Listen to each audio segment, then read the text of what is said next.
La radio es un elemento que nos transporta a nuestra memoria. Radio INA. Una ventana entre la historia, la antropología, nuestra magia y tu frecuencia.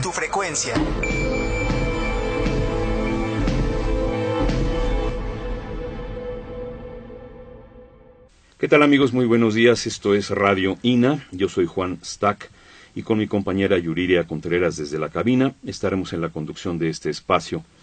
Conaculta y el Instituto Nacional de Antropología e Historia los invitan a acompañarnos en la emisión de este programa, en el que hemos invitado a los arqueólogos Estela Martínez Mora y Guillermo Córdoba Tello. Estela, bienvenida, gracias por estar aquí. Gracias por la invitación. Guillermo, bienvenido. Gracias, es un gusto estar aquí. Antes de comenzar esta conversación, que no he dicho que va a versar sobre la zona arqueológica de Tamtoc, en la Huasteca, en San Luis Potosí, leeré una breve semblanza de ellos, que son profesores investigadores de la Dirección de Estudios Arqueológicos y profesores de la Escuela Nacional de Antropología e Historia, en donde imparten diversos cursos en las licenciaturas de Arqueología, Etnología y Antropología Física desde 1997. Obtuvieron los grados de licenciatura y maestría en Arqueología por la Escuela Nacional de Antropología e Historia también. Han participado en proyectos de investigación arqueológica en los estados de Guerrero, Sinaloa, Morelos, Jalisco, Tamaulipas y Zacatecas. Actualmente la maestra Estela Martínez Mora dirige el proyecto Origen y Desarrollo del Paisaje Urbano de Tamtoc, San Luis Potosí, y el maestro Guillermo Córdoba Tello, dirige el proyecto arqueológico Valle del Río Xúchil, Zacatecas y Durango, y colabora en el proyecto Origen y Desarrollo del Paisaje Urbano de Tamtoc, San Luis Potosí. Están aquí con nosotros y con ellos vamos a platicar durante la siguiente hora sobre esta zona arqueológica de Tamtoc en la Huasteca Potosina. Para ubicarnos en el espacio y en el tiempo, me gustaría que me dijeran, no sé quién quiera comenzar, que ubicáramos geográficamente este sitio arqueológico de Tamtoc a grandes rasgos. ¿Cuál fue el periodo de vida y de esplendor de esta antigua ciudad? Ok. Bueno, pues Tamtoc geográficamente se encuentra en la Huasteca Potosina, a 50 kilómetros de Ciudad Valles y a 120 kilómetros de Tampico, más o menos, para que tengan una idea. El poblado más cercano es Tamuín, está a 18 kilómetros de San Luis Potosí. Y bueno, es un sitio que tiene un amplio periodo de ocupaciones con picos y valles, esto es, ocupaciones, migraciones de estas poblaciones, vuelven a ocupar este espacio, etcétera, ¿no? Este sitio, lo más tardío que tenemos es alrededor del 600 antes de Cristo. Después esta población tiene algún movimiento y en el 200 después de Cristo vuelve a llegar otra gran oleada de gentes, y después para el periodo posclásico vuelve a haber otra migración de gentes que llega por ahí del 700, 900 después de Cristo, y es un poquito antes de la llegada de los españoles que Tamtoc tiene un declive, muy probablemente por la llegada de la Triple Alianza a la región y que estos grupos se tuvieron que compactar en un sitio que ahora es Tamoy, o El Consuelo, como era conocido. Tamoy es Tamuín. El antiguo Tamuín, Tamoy, o como el rancho particular se llamaba, El Consuelo, que es como lo ubica mucha gente también. Uh-huh. Entre la primera ocupación y la segunda que menciona, ¿hubo, digamos, una época en la que estuviera totalmente despoblado o simplemente disminuyó? No, disminuye la población. Yo creo que fue una época de mucho movimiento. Algo pasó. Sí, se detuvo la máquina, se trabó en tu pregunta. Entonces podemos tomar los datos. Repito la pregunta. Sí, por favor. Perdón, No hay que... Dependemos de las máquinas. Qué bueno que no estamos en vivo, Sí.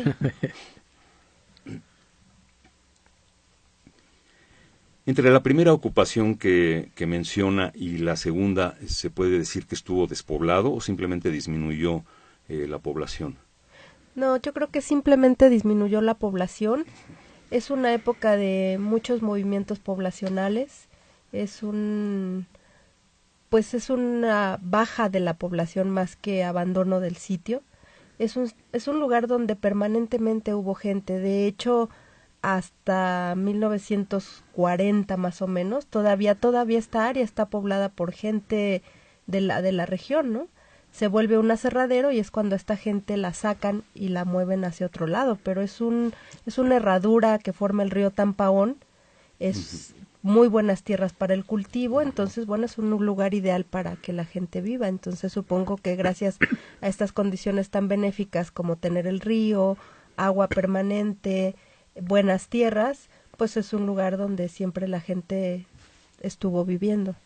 Hemos ubicado a Tamtoc dentro de la actual región huasteca, pero los pobladores de ahí pertenecían también a la cultura huasteca antigua.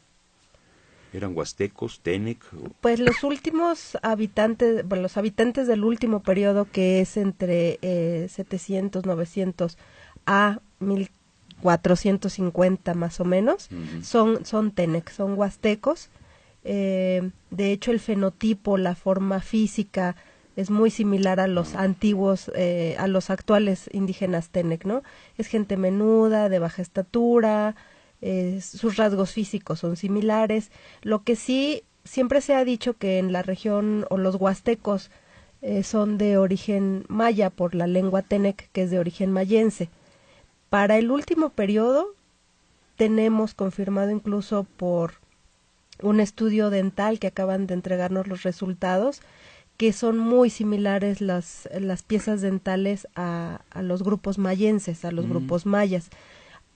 De los grupos anteriores no sabemos todavía porque tenemos muy pocos entierros. Por ejemplo, tenemos 202 entierros y 2 nada más corresponden al periodo clásico entre el 200 y el 900 después de Cristo.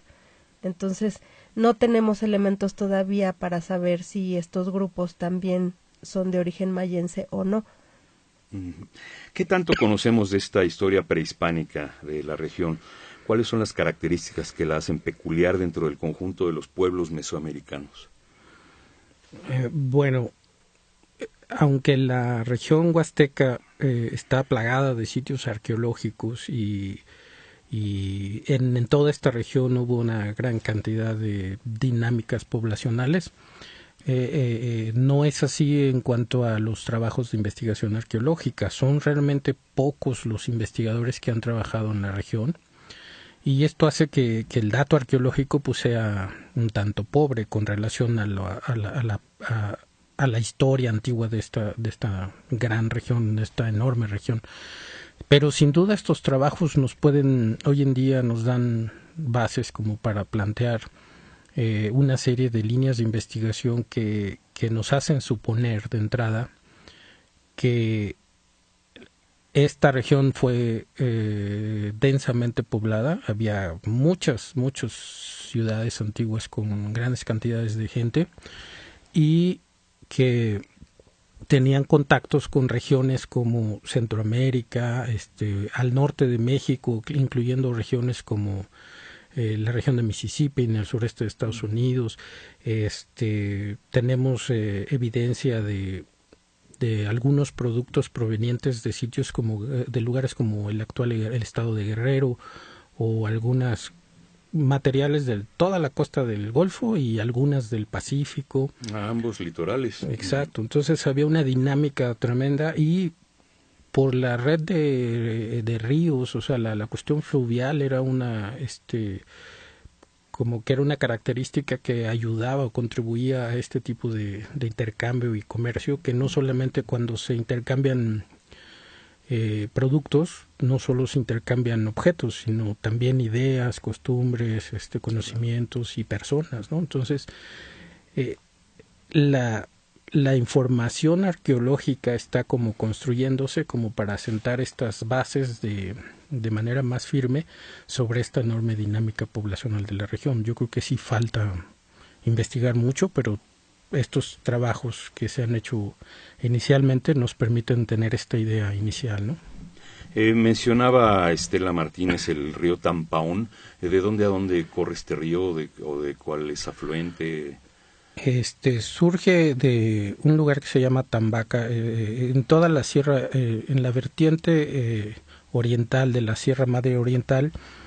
Hay una gran cantidad, la Huasteca se destaca por tener una gran cantidad de ríos que nacen de del pie de la Sierra Madre Oriental, y van a dar a toda esta serie de ríos, van a dar, entre ellos el Tampaón, que es uno de los más importantes, son afluentes del Pánuco, que desemboca en Tampico.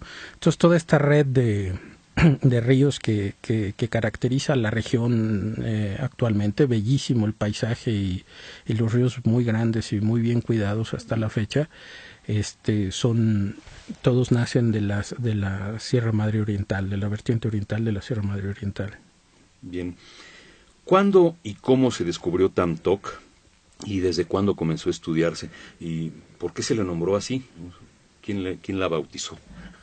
Bueno, pues Tamtoc se empieza o lo da a conocer al medio académico Joaquín Meade en los años 40. Potosino él, ¿verdad? Potosino él, sí.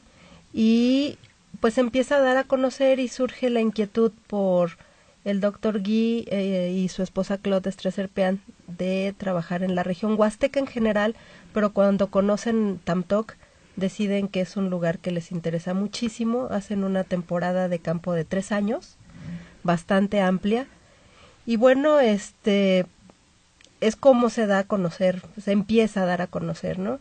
Después llegan Patricio y Diana Zaragoza, Patricio Dávila y Diana Zaragoza a la región en los 90s, o sea, de los 60s que trabaja Claude y Guy, no se vuelven a hacer trabajos arqueológicos hasta los 90s. 30 años pasan sin que se hagan investigaciones arqueológicas en el sitio, ¿no?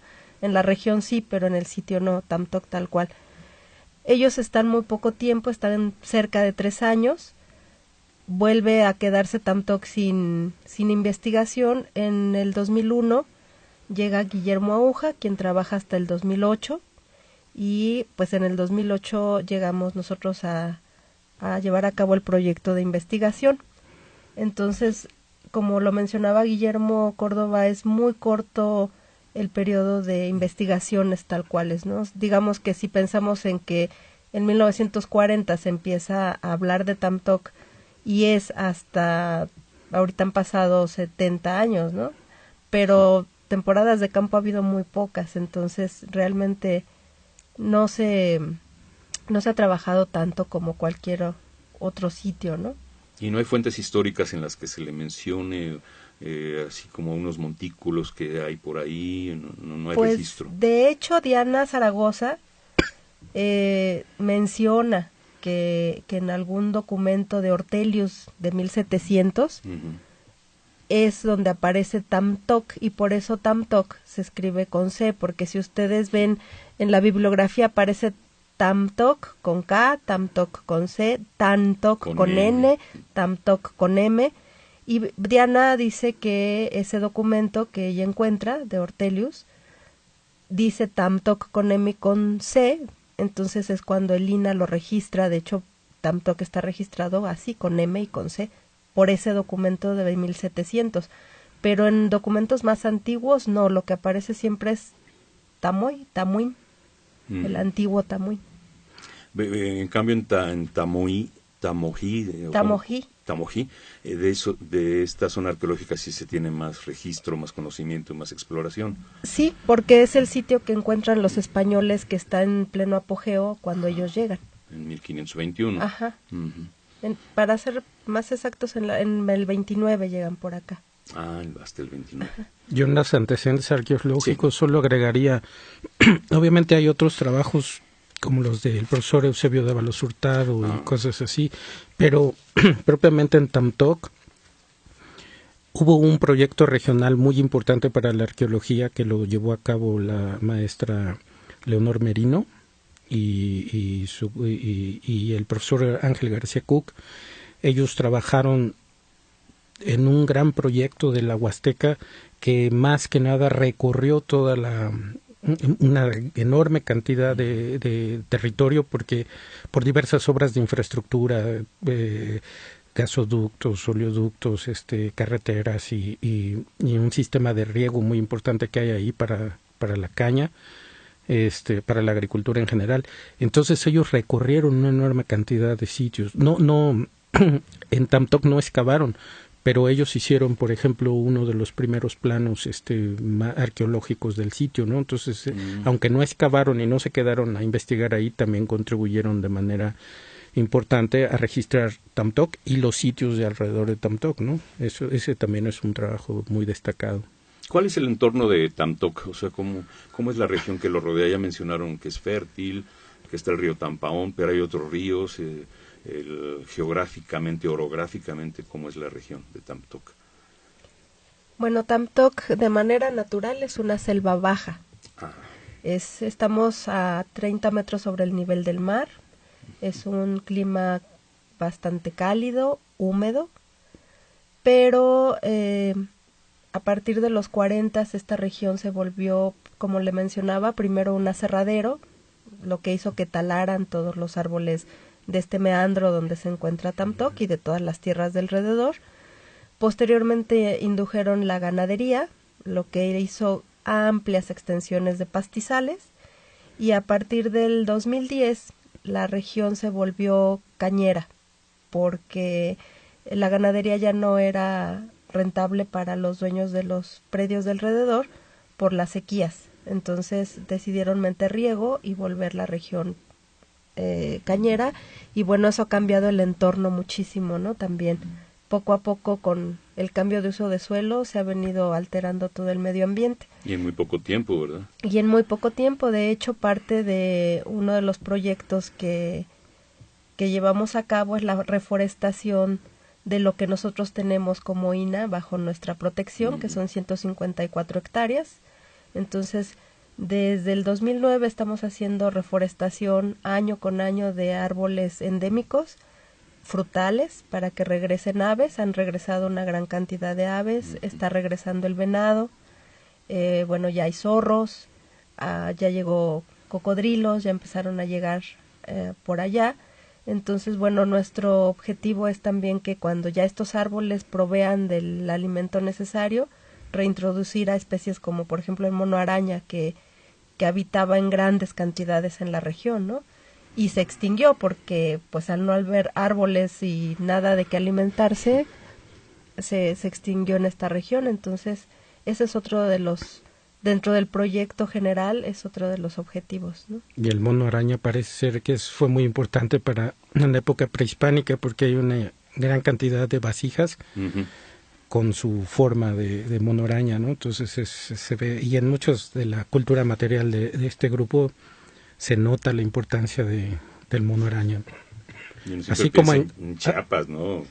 Sí, y así como en Colima el perrito era emblemático. El Xoloscuintle. Ajá, yo creo que en Tamtoc el mono araña es como el animal emblemático, ¿no? Qué gran dato, ¿eh? Sí. Sí. ¿Cómo llegaron ustedes a trabajar a Tamtoc? O sea, ¿los mandaron? ¿Se interesaron ustedes? No, afortunadamente fuimos considerados por la entonces coordinadora de arqueología, la arqueóloga Laura Pescador. Nosotros llevábamos desde 2004, tenemos un proyecto de investigación en Zacatecas, donde trabajamos con alumnos. Básicamente es un proyecto de investigación formativa, el de Zacatecas, y llevamos ahí alumnos porque Estela y yo siempre nos ha gustado la arqueología del norte, lo podemos ver en el currículum, y uno de los problemas, creemos nosotros, de la arqueología de Tamtoc del norte, es que hay pocos arqueólogos interesados en comparación con el área maya o el altiplano central, por ejemplo, ¿no? Entonces, si queremos revertir esta situación e impulsar la arqueología en el norte de México, pues hay que llevar alumnos, ¿no? Entonces, por eso damos clases desde esas épocas, llevamos alumnos a este proyecto de Zacatecas, y después esperamos que se queden a investigar en el norte de México, no propiamente en Zacatecas. Y por esta trayectoria había una necesidad de un cambio en Tamtoc, porque no había muchas publicaciones o mucha divulgación al respecto, ¿no? Y ya llevaban 10 años El último proyecto el proyecto de Lina llevaba alrededor de 8 años y faltaba un poco de divulgación, de publicaciones, etcétera, de investigación hacia el exterior del instituto. Y entonces vieron en nosotros, la arqueóloga pescador vio en nosotros la posibilidad de darnos a nosotros este proyecto, porque trabajábamos en el norte de la República y teníamos proyectos de investigación formativa, ¿no? Y es así como invitación de ella y con el respaldo del profesor García Moll, hablaron con nosotros y nos hicieron la invitación de hacernos cargo de este proyecto a partir del 2008. Entregamos un proyecto, propusimos un proyecto de investigación al Consejo de Arqueología. Este fue aprobado en 2007 y ya en 2008 nos dieron recursos para iniciar el proyecto de investigación. Es así como nosotros iniciamos en el lugar. Antes habíamos contribuido con el arqueólogo Noel Morelos a la apertura del sitio del Sabinito, que está en Sotolamarina, en Tamaulipas, que es más o menos el mismo tipo de arquitectura y de cultura, es algo parecido. Entonces este antecedente también ayudó mucho. Nuestros informes al respecto fueron analizados, fueron revisados y así fue como a nosotros nos plantearon investigar Tamtoc, ¿no? ¿Y qué tal ha estado la siembra con los alumnos? ¿Y hay ya más jóvenes arqueólogos interesados en el norte? Sí, claro. Sí. De hecho, les gusta mucho la región. Es un sitio con todos unos contextos maravillosos, particularmente entierros. Bueno, todo, ¿no? La verdad es que todo lo que excava uno conlleva una pregunta de investigación, conlleva a plantearse preguntas, ¿no? Pero bueno, es un sitio que por su arquitectura, por el tipo de contextos que uno excava, quedan maravillados. De hecho, no se imaginan que tan al norte de lo que se supone es Mesoamérica pudiera haber sitios de esa magnitud, con esa cultura, con esa cerámica, con esos materiales tan importantes, ¿no? Entonces quedan fascinados y sí, por ejemplo, nada menos el sábado se tituló Una chica más con un tema de la región. Ahorita tenemos 5 tesis en proceso, 5 tesis profesionales de licenciatura en proceso y han culminado 3. Entonces, bueno, eso quiere decir que sí a la gente le ha interesado especializarse, estudiar la región. Y también lo maravilloso es que cuando ahora vemos a nuestros antiguos, hasta a nuestros primeros alumnos, trabajar ya con base como profesores de investigación de tiempo completo en el INA, en estados como Baja California, en Durango o en Sinaloa, algunos contratados, pues vemos que este esfuerzo, pues ojalá hubiera más, ¿no? Pero en el norte, pero sí ha rendido frutos, al menos ya con proyectos que ya no son esperanzas, sino ya son unas realidades, ya son gente con proyectos específicos y trabajando en el norte, ¿no? Ya se ha volteado un poco más hacia el norte para investigar en temas de arqueología, ¿no? Pero bueno, vamos entrando ya de lleno a nuestra zona arqueológica en cuestión de Tamtoc. ¿Cómo era la traza urbana de Tamtoc? ¿Cómo se fue modificando con el paso del tiempo? ¿Quién quisiera tomar la palabra? Guillermo. Bueno, faltan muchas investigaciones al respecto, pero la información que tenemos obviamente son de los sectores que han sido explorados hasta la fecha. Con esta información que tenemos, porque son 50 y tantas estructuras las que están nada más identificadas en la plaza principal, pero en todo el sitio pues ha de haber más de 100 estructuras arquitectónicas, ¿no? Que todavía están enterradas y hay que investigarlas. Pero esta primera parte, la plaza principal, que fue la que exploró Guy y Claude Stresser-Pean, ellos dicen que es la primera parte de la ciudad como tal, o sea, porque la ciudad se origina más o menos en el clásico, por ahí del 200, 300 después de Cristo, y en el 400 ya es una realidad. ya está habitada, ya está diseñada, ya es un sitio importante, digamos, en tamaño y en traza urbana. La primera parte es la Plaza A o Plaza Principal, y de ahí es donde empieza a crecer el sitio. Pero tenemos sin duda un eje este-oeste que está marcado en el este por una estructura que fue llamada el Cubilete, que tiene alrededor de 50 metros de altura y en su base es 120 metros por lado, tiene 3 cuerpos escalonados y está hecho, todo su núcleo es de tierra, es una estructura muy muy grande hecha de tierra, su corazón es hecho de tierra, y en el oeste tenemos el otro basamento piramidal que se conoce como el Tizate. Ese eje, estas dos estructuras que son las más grandes, tienen más o menos, están al mismo nivel, la parte de arriba, el templo que soportaban, estaban al mismo nivel del mar, aunque el Tizate es un poco más chico, pero es por la elevación del terreno. Se ve claramente la necesidad de poner a la misma altura los dos templos que soportaban estas bases y en un franco orientación este-oeste para ver las cuestiones del nacimiento y la puesta del sol, ¿no? Que eso es un tema muy interesante en Tam Tok. Y el eje norte-sur está establecido por un gran patio. Es un espacio tan grande que está flanqueado por estructuras muy grandes, estructuras arquitectónicas muy grandes, pero este espacio enorme son más o menos como 3 o 4 campos de fútbol, ¿no? Este espacio enorme es un espacio público.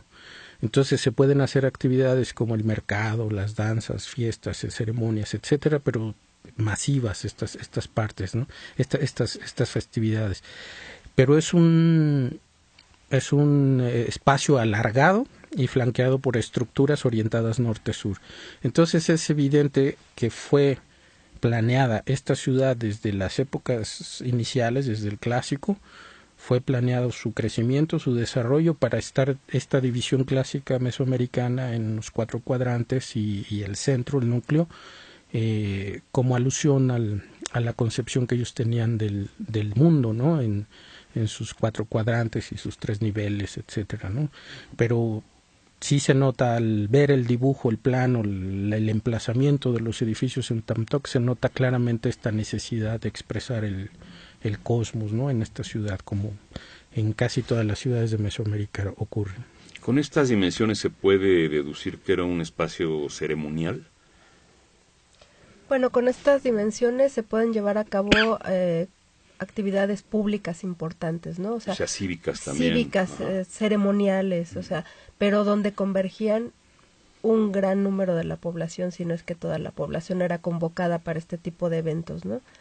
Por ejemplo, alrededor de este gran espacio hemos excavado estructuras donde están asociados hornos, y no son hornos donde se produzca, por ejemplo, cerámica, son hornos para producir comidas, como para hacer comilonas, festines.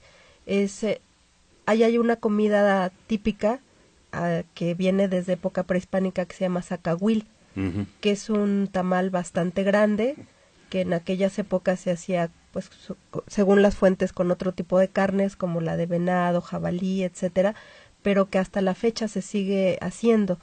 Y, por ejemplo, ahora, en la actualidad, pues zacahuil se da en bodas, en bautizos, en eventos importantes para la comunidad, y estos hornos nos hacen pensar que también se hacían este tipo de fiestas cívicas, ceremoniales, rituales incluso, y se repartía esta comida, ¿no? Estos festines. Sí, hay un documento que recuperó Guy y Claude Stresepian por ahí de los años 30 o 40, me parece, sobre la ceremonia del palo volador. Y es un documento que cuando uno compra su libro viene ahí como regalo, como un bono adicional, este video del palo volador, y ahí se platica un poco de este tamal ceremonial, ¿no? Hay una ofrenda antes de enterrar, se sacrifican animales y se hace toda una ceremonia para enterrar el palo, el árbol. Es toda una ceremonia ir por el palo, desde ir por el palo, organizar a la gente para ir por el palo y después ponerlo para después la ceremonia de lo que hoy conocemos como los voladores de Papantla. En este tipo de ceremonias se hacía uso de este tamal del zacahuil, ¿no? Entonces, y las fuentes también lo mencionan, entonces pareciera que es la comida hasta la fecha para los festejos, ¿no? Bien, le recordamos que estamos aquí en Radio INA, transmitiendo por internet a través de www.radioina.blogspot.com a todo el planeta, desde la Colonia Roma de la Ciudad de México. Estamos platicando con Estela Martínez y Guillermo Córdoba, arqueólogos, sobre la zona arqueológica de Tamtoc, en San Luis Potosí, la República Mexicana. Con esto que nos empiezan a platicar, ¿se puede ya concluir a través de los hallazgos arqueológicos cuáles eran las principales actividades de los habitantes o algo más? ¿Cómo se puede identificar la actividad humana a través de los restos arqueológicos que ya hasta ahorita tienen estudiados? Sí, de hecho, me gustaría comentar que para abordar precisamente toda esta gran gama de actividades y de eventos que se llevaron a cabo en esta ciudad por tanto tiempo, bueno, Guillermo y yo tratamos de conjuntar un grupo interdisciplinario de investigadores tanto del INA como exalumnos, como alumnos, para poder abordar todas las temáticas posibles, ¿no? Entonces, hemos tenido muy buen resultado. Por ejemplo, en el libro que acaba de salir de Tamtoc participan 23 autores, muchos investigadores del INA. Por ejemplo, la doctora Patricia Olga Hernández es quien lleva a cabo la investigación a nivel de bioarqueología. Participa Adrián Velázquez, quien trabaja en Templo Mayor y analiza la concha. Emiliano Melgar, también investigador del Templo Mayor, que analiza todo lo que es lapidaria. La maestra Yvonne Schonleber, de la ENA, que analiza todo lo que es lítica tallada. En fin, o sea, son un sinnúmero de colegas que se han integrado al proyecto para estudiar cosas específicas, ¿no? Por ejemplo, el maestro Gilberto Pérez Roldán, investigador de la Universidad Autónoma de San Luis Potosí, analiza los restos óseos animales, y que en cada una de esas gentes que han colaborado y que colaboran con nosotros hemos abordado temáticas muy interesantes, ¿no? Entonces, bueno, sí podemos ya concretar muchas de las cosas. Por ejemplo, a nivel de la bioarqueología, bueno, pues Tamtoc cuenta con una área muy particular de enterramiento. En el México prehispánico la gente se enterraba generalmente debajo de los pisos de las casas, o bueno, eran ofrendados a ciertos edificios. En Tamtoc hay un área muy particular que es un área de enterramiento donde de este sector tenemos 89 entierros marcados con un cono truncado, hecho con piedras de río y una lápida encima. Entonces la pregunta era, ¿por qué están aquí? ¿No? ¿Quiénes son? Evidentemente no son todos los habitantes que fueron de Tamtoc, no es un panteón donde cupieran todo mundo, pero sí quiénes eran, ¿no? Se tenía la hipótesis cuando llegamos al sitio, el investigador que nos antecedió decían que eran puras mujeres y que era algo como para el ciclo lunar y eso así. Cuando empezamos nosotros a analizar los restos óseos y a recuperar más entierros hasta que tuvimos la muestra total, no, o sea, había hombres y mujeres y había, bueno, más jóvenes de 5 años y el más grande de 45, ¿no? Entonces, bueno, el promedio de vida no es más allá de 49 años, es el de mayor edad que tenemos. La mayoría muere entre los 25 y 30. Entonces decíamos, bueno, ¿quiénes son? ¿Por qué están aquí? La doctora Patricia se dio a la tarea de hacer el análisis de los restos óseos y en su primer propuesta decía que eran seres que presentaban alguna deformidad en el cuerpo, que ella les había encontrado algunos tuberculosis vertebral que deformaba la columna y los hacía jorobados, y que ella tenía o veía en los huesos una infección muy severa que probablemente fuera sífilis o algo similar, ¿no? Se hicieron algunos estudios, no todos los que quisiéramos, de ADN porque es algo bastante caro. Se dieron unas muestras al Cinvestav y se corroboró que efectivamente Algunos tenían tuberculosis vertebral y otros tenían Frambesia o Yaus. Esto es ocasionado por una mosca que lo pica a uno y deposita huevecillos, y esos se van depositando y van viajando por la dermis y hacen pústulas en todo el cuerpo, pero esta enfermedad no lo mata a uno. Uno puede vivir, y por supuesto, cada vez más deformado y más con pústulas y llagas y todo, pero esa enfermedad no lo mata a uno a corto plazo. Puede uno morir de otras cosas, pero sí a la vista es una gente deformada y es una gente especial. Entonces, bueno, llegar a esta conclusión fueron 2 años y medio de trabajo y de investigaciones, pero ahora sabemos que la gente que está depositada en esa parte es gente que tenía alguna deformación y que se volvía ante la vista de la sociedad seres especiales.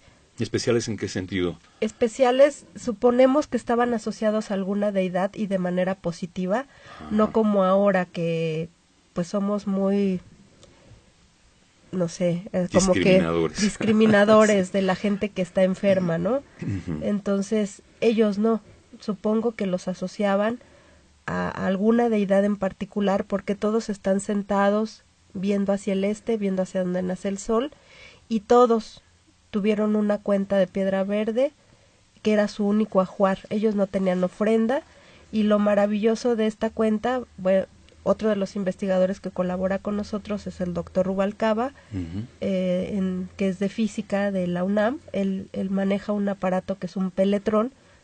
Con este peletrón. Ajá. Con este aparato usted pone alguna roca, alguna piedra, algún mineral, y ellos tienen todo un banco de datos donde químicamente ellos identifican primero qué es y segunda de qué región viene. Entonces, estas cuentas que tenían estos entierros son cuarcita, y vienen de Motagua, Guatemala. Entonces, bueno, primero están en un sector, enterrados en un sector importante del sitio, donde hay un nacimiento de agua, marcaron las tumbas, les pusieron esta cuenta, que es un bien de prestigio que viene de una región muy lejana.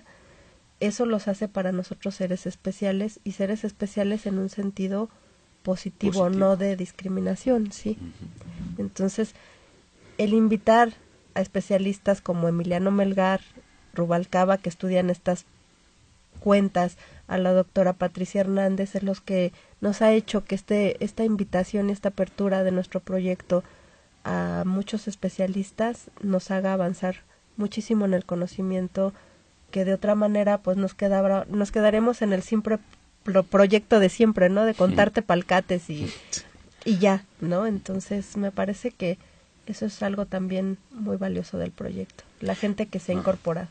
Aunando a la pregunta inicial de las actividades de los antiguos pobladores, el enfoque que tiene el proyecto de investigación tiene que ver con la caracterización histórica y social de el surgimiento de una sociedad urbana. Es decir, nosotros vemos la ciudad es como el entorno físico donde se desarrolló un grupo que se organizó de una manera específica y que históricamente fue desarrollando esta forma de organizarse. Las antiguas ciudades en todas partes del mundo están definidas teóricamente por una de sus características es tener una serie de grupos de personas especializados en alguna tarea. Se dividen estos grupos sociales tanto horizontalmente por lo que hacían, por el trabajo al que se dedicaban, y verticalmente por el estatus que ocupaban en términos de poder, ¿no? Entonces, nuestro proyecto a mediano o largo plazo es tratar de caracterizar a estos distintos grupos. Sabemos que por la enorme cantidad de malacates, por ejemplo, recuperados en estas piezas que son esenciales para el tejido de textiles, para la creación de textiles, sabemos que se cultiva algodón, y en las fuentes uno de los tributos que la Triple Alianza le impusieron a esta región fueron los textiles, que eran famosísimos, son muy buenos los textiles de ahí. Entonces sabemos que hay especialistas artesanos en textiles y tenemos los vestigios arqueológicos ahí, los espacios donde fueron recuperados, etcétera, ¿no? Tenemos también esto que platicaba Estela, es todo un conjunto arquitectónico que tiene un andador elevado con una serie de templos y los túmulos. Este es un espacio funerario diseñado arquitectónicamente para un ceremonial, para un ritual muy complejo que tiene que ver con la muerte y la concepción de la muerte y la vida en estos grupos. Para ello se necesitaban sacerdotes que dirigían estos complejos rituales. Entonces también ahí está este grupo de sacerdotes que eran especialistas en estos rituales, ¿no? Obviamente los gobernantes que hacían posible la coordinación de toda la población de la antigua ciudad de Tamtoc, y ellos dirigían todas estas empresas, los campesinos, los pescadores, en fin, tenemos más o menos una idea de estos grandes grupos. Los escultores son famosos en Tamtoc, tienen una escultura destacadísima en Mesoamérica, que solamente se podía hacer con especialistas, y su escuela de que ellos heredaban a un grupo de jóvenes, supongo, los iba adiestrando, ¿no? Como los antiguos, como en el Renacimiento europeo, que tenías el maestro, tenía su escuela con sus alumnos, y el maestro hacía los detalles y los alumnos hacían otras piezas o otras partes de una pieza.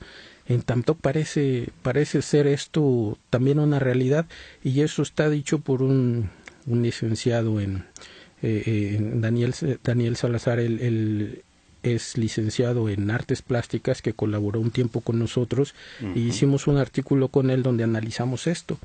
En las piezas de Tamtoc se ve la mano del maestro y se ve la mano de sus alumnos. Entonces ahí vemos esta especialidad muy importante en Tamtoc, que además Tamtoc es destacado en un lugar donde la escultura es una cosa maravillosa. En Mesoamérica destaca la región de la Huasteca por su escultura, y Tamtoc no se quedaba atrás, ¿no? Hay unas piezas maravillosas de escultura que son hechos por estos artesanos. Entonces también invitar al licenciado en arte para analizar estos detalles de un maestro en la escultura también nos da esta información, ¿no? Para tratar de caracterizar estos distintos grupos y actividades que fueron posibles, que hicieron posible el desarrollo de Tamtoc, ¿no? Aquí me gustaría que me platicaran del famoso monolito 32, monumento 32. ¿Qué es? ¿Cómo es? Bueno, es una pieza excepcional. Es una pieza que mide 7 metros de largo por 3 metros de altura, y representa a 3 mujeres. Una de ellas está en la parte central de la pieza. Es una mujer, nosotros le hemos denominado a la pieza la sacerdotisa, por dar un nombre, una interpretación a esto. Lo único claro es que esa mujer está ataviada, presenta un gran tocado, presenta una máscara hecha con el cráneo de otra persona, tiene un faldellín, tiene ajorcas, tiene brazaletes, y ella está parada sobre 2 cráneos humanos, y a sus costados está flanqueada por 2 mujeres decapitadas. Estas mujeres decapitadas, de sus cuellos están saliendo chorros de sangre. Estos chorros de sangre llegan a sus manos, a sus pies y unos al ombligo. Entonces esto hace formar una especie de rombos donde queda el ombligo como parte central, con esta cosmovisión de que el ombligo es el centro, ¿no? Y de pensar de que la sangre que sale de esos cuerpos es el líquido precioso, ¿no? Puede ser el agua, puede ser lo que da vida. Y esta pieza está sobre un manantial donde están haciendo el agua hasta la fecha. Entonces es este líquido precioso que están haciendo ahí, que también está saliendo de los cuellos cercenados de las mujeres, que a su vez también están parados sobre otros cráneos, sobre otras cabezas, porque presentan labios. Si fueran cráneos ya no tendrían carne, ¿no? Sobre otros cráneos decapitados también, que presentan también máscaras de cráneo. Y sobre la banda central están colocados unos pericos huastecos, están labrados unos pericos huastecos, que también dentro de la iconografía debe ser bastante importante, ¿no? Es una pieza excepcional. Y enorme, no cabría aquí en esta cabina. No cabía aquí. No cabe aquí. Sí, ¿Y estaba enterrada Sí, Guillermo, perdón. Sí, estaba enterrada. Parecía, por lo que nos han dicho los trabajadores y por lo que se ve en el informe del arqueólogo que la excavó, fue un hallazgo del arqueólogo Guillermo Aguja en el 2005, si no mal recuerdo. Estaban haciendo algún tipo de exploración sobre un pedazo de piedra de laja que se afloraba aparentemente, y fueron expandiéndose y fueron siguiendo la pieza y estaba más o menos pues de manera oblicua o inclinada y partida, me parece. No se ve muy claro en los informes cómo fue el contexto de recuperación, de excavación de este monolito, pero es por ello que tenemos ahí un interés muy particular en este contexto arqueológico. El sector que platicaba Estela, lo que mencionábamos de los túmulos funerarios y este espacio funerario, arquitectónico funerario, está encima de lo que fue el lugar donde estaba el monumento 32. Es decir, es un lugar que se caracteriza por el nacimiento del agua. Ahí hay un nacimiento del agua. Y en la primera etapa de este lugar hicieron una especie de caja de agua con una serie de lajas pesadísimas. Hicieron una caja de agua para darle el nacimiento del agua, darle un espacio adecuado. Y esta caja de agua se comunica a través de canales con otra caja de agua y después con otra caja de agua a través de canales. Y estos canales van a dar a diversos sectores de la ciudad. Lo hemos podido explorar cuando menos en 3 o 4 lugares de la ciudad. Quiere decir que es un sistema de distribución de agua, pero agua potable, agua para beber, ¿no? No es agua de riego agrícola, es un agua potable que se distribuye en varios sectores de la ciudad, en poquitos que hemos podido excavar hasta la fecha. Pero este primer lugar, pues obviamente el agua está identificado con algo necesario para la vida humana, entonces para ellos era obviamente sagrado. Hay otra siguiente etapa que ocurre, suponemos que en la época clásica es donde ponen este monolito, lo ponen en este lugar y quizá asociado a este nacimiento de agua. Pero llega es probable que haya habido algún huracán o algo así porque por la estratigrafía nos damos cuenta que Tamtoc fue muchas veces inundado y en la actualidad nos corta cada ratito el paso de acceso el río se desborda en la época de lluvias, llueve tan fuerte. En la actualidad. Sí, el huracán, el último fue en este mismo año, Ingrid. Pues se desbordó y arrasa con algunos pueblos y algunas infraestructura, avenidas, calles, etcétera. Tamtoc no era la excepción. Entonces probablemente este monumento se cayó. No sabemos si estaba siquiera parado o acostado, pero fue removido por un huracán quizá. Y después el nivel de estratigrafía de esta zona se elevó mucho, se rellenó con basura y muchas cosas prehispánicas y se modificó el espacio para crear este conjunto funerario que le llamamos la Noria, así era conocido anteriormente, pero que es un espacio ya diseñado para la cuestión funeraria, ¿no? Entonces tiene al menos 3 etapas de ocupación, este mismo espacio que sin duda tiene una importancia vital para Tamtoc, ¿no? Quizá asociado o seguramente asociado a la cuestión del brote del agua, al manantial. Claro. Y del estudio simbólico, iconográfico de la pieza falta muchísimo por investigar, ¿no? Porque a nosotros nos pidieron aquí mismo en el INA que le diéramos un nombre a la pieza porque decían, Monumento 32 no podemos publicarlo así, ¿no? Tienen que decir algo sobre el contenido. Uh-huh. Y por más que le revisábamos y le analizábamos y demás, algunos investigadores lo asocian con Tlaceolteotl o otros a una piedra calendárica lunar, etcétera, del año lunar. Pero las bases o los fundamentos para estas ideas no son muy sólidas aún, falta muchísima investigación. Nosotros decidimos llamarle la sacerdotisa porque hay una especie de ceremonia ahí de decapitación y un ofrecimiento de sangre. y probablemente ahí se hacían algún tipo de rituales, aunque no tenemos la evidencia contundente de sacrificios humanos en el lugar. Tenemos por ahí 2 o 3 individuos sacrificados quizá, pero no es una práctica común, al menos en la evidencia que tenemos. Entonces tenemos realmente ahí mucho por investigar.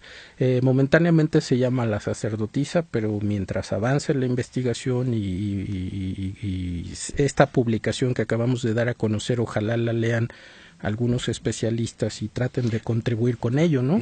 ¿Cómo se llama el libro, perdón? Bueno, el libro se llama Tamtoc, Esbozo de una antigua sociedad urbana. Y bueno, salió apenas en febrero de este año. ¿Editado por el INA? Editado por el INA en la colección Logos. Bien, para hacer la anuncio. labor de divulgación. Claro. Sí, y presumir. Quedan 10 minutos de conversación y ahorita me sugieren que les pregunte sobre la escultura La mujer escarificada, que también parece que es una pieza importante. Perdón. Sí. Sí, La mujer escarificada es una pieza excepcional que fue recuperada como ofrenda en esta caja de agua que está en donde está la sacerdotisa. Esta pieza se encuentra ofrendada junto con vasijas, figurillas, fragmentos de cráneo, cuentas, etcétera. Es parte de toda una ofrenda que está depositada en este nacimiento de agua, pero sin duda esa pieza a nivel estilístico es de las piezas más mejor logradas en Tamtoc, ¿no?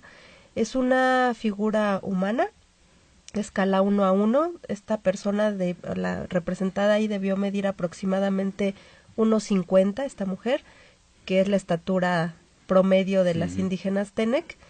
Es un cuerpo joven de aproximadamente 14-15 años y tiene un pulimento y una talla excepcional, ¿no? Esta escarificada presenta rombos, en su escarificación es lo que tiene representado, lo tiene en los hombros, lo tiene en los muslos de las piernas, está desnuda, y por ejemplo, en una de las visitas que fue un grupo de médicos, ¿no? Me decía, oiga, ¿y si usted sabe por qué tiene ese pliegue donde inicia el vello púbico esa mujer? No, le dije, pues supongo que está representando el cuerpo tal cual era de la mujer, que es un cuerpo perfecto, es un cuerpo joven, maravilloso, y me decía, no, es que ese pliegue se hace cuando una mujer ya parió. Dice, es la piel que se vuelve un poco flácida, pero siendo una mujer tan joven como la representan aquí, bueno, esa es la única marca que queda, pero incluso están representando que esta mujer ya dio a luz en algún momento. Entonces es una pieza excepcional, es una pieza que está hecha en piedra arenisca. Nosotros tenemos cerca una sierra que se llama Sierra de Labra Tanchipa y generalmente las esculturas están hechas con estas piedras de este lugar, pero esta no. Esta viene de un poco más lejos, esta viene de la Sierra Madre, y aunque es un poco más lejos, la piedra tiene una mejor calidad. Es una piedra que es más cerrado el poro, que permite que a la hora de pulirla dé este brillo, de hecho refleja brillo. Es una pieza que cuando la ven mucha gente no cree que sea, ya no digamos huasteca, sino mexicana, ¿no? Mucha gente piensa en algo hindú, piensa en algo así de este tipo, pero no, es una pieza de Tamtoc y desde mi punto de vista estéticamente es la pieza mejor lograda, ¿no? No puedo dejar de pensar en el adolescente de la Huasteca. Claro, también. De Tamoy también, sí. Recuperado en el Consuelo. Sí, son escultores maravillosos. Bueno, la apoteosis, ¿no? Que desgraciadamente no está en nuestro país, pero también es una pieza... La apoteosis, ajá. Es una pieza increíble, ¿no? Sí, decía antes que la escultura de la Huasteca es un punto muy destacado dentro de la cultura material mesoamericana y esta región como Tamoy, que está a 8 kilómetros de distancia de Tamtoc, pues de donde proviene el adolescente huasteco, yo creo que si la mujer escarificada hubiera sido encontrada completa, así como está el adolescente huasteco, sería una pieza que le estaría compitiendo muy fuerte. Me refiero a lo... Yo diría que técnicamente el artesano que hizo, el especialista, el escultor que hizo esta pieza, bueno, fue hasta la Sierra Madre Oriental, que está como a 50, 60 kilómetros en línea recta, pero seguro la trajeron por río, pero fueron a ver la veta, así como Miguel Ángel lo hacía, ¿no? Iba él específicamente a separar el mármol que utilizaba para sus piezas. Este maestro escultor de Tamtoc eso hizo. Fue a la Sierra Madre Oriental y escogió la laja, se la llevaron a su taller y esculpió esta obra que es de veras extraordinaria, ¿no? Tiene una talla, él la hizo yo creo que de principio a fin. Le falta la cabeza, tenemos un poco de su cabello y le faltan los pies y los brazos. No los hemos encontrado, no están ahí. Esperemos que en futuras excavaciones lo hagamos, pero si esta pieza estuviera completa, de veras que le estaría compitiendo fuertemente al adolescente huasteco, que también es una pieza formidable, ¿no? En su hechura y en su contenido simbólico, ¿no? Sí. Nos queda ya muy poco tiempo y creo que hace rato no hablamos de los modos constructivos de estas pirámides, que no son iguales a las de otras regiones de Mesoamérica. Sí, el sistema constructivo de estas grandes volúmenes de los edificios de la zona nuclear de Tamtoc se caracterizan por ser volúmenes de tierra. Y no hay piedra aparente, solo en algunos pedacitos queda por ahí algunas evidencias de piedra que generalmente eran dos, o piedra de río o lajas que venían de la Sierra de Tanchipa. Pero los grandes volúmenes de todas las estructuras de ahí son de tierra, que fueron excavadas en el lugar, esa tierra, y empezaron a hacer un orificio que hoy se conoce como la Laguna de los Patos, o tenemos alrededor de 6-7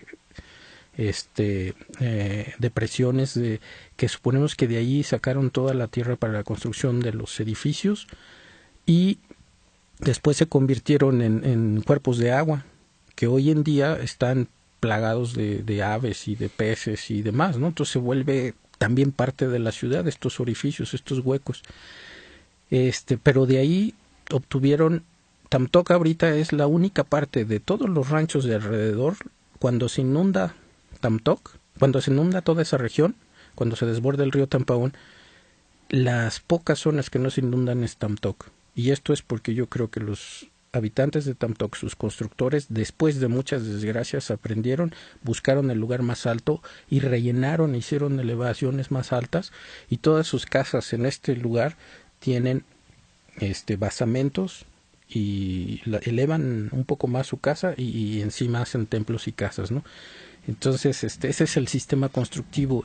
Y Patricio Dávila, aunque anteriormente recuerdo que Mead o no recuerdo exactamente quién es el autor, yo supongo que es Mead y McNish, proponen que este sistema constructivo es similar a los de los constructores de montañas o de edificios allá en el sureste norteamericano, en la región del Mississippi, los Mound Builders.